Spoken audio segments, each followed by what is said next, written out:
Okay, here we are going to simplify this exponential expression of 2x raised to the fourth y raised to the negative third, all raised to the negative 1.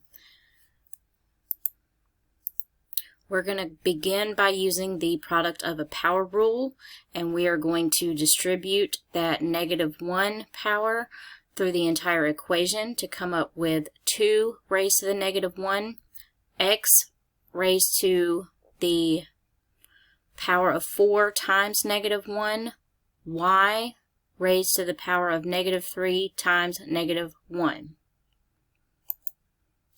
Okay, now we are going to use the power rule to simplify that. And we're going to get 2 raised to the negative 1, x raised to the negative 4, y raised to the power of 3. And now we are going to simplify it using the negative exponent rule, and we come up with y raised to the power of 3 over 2x raised to the power of 4.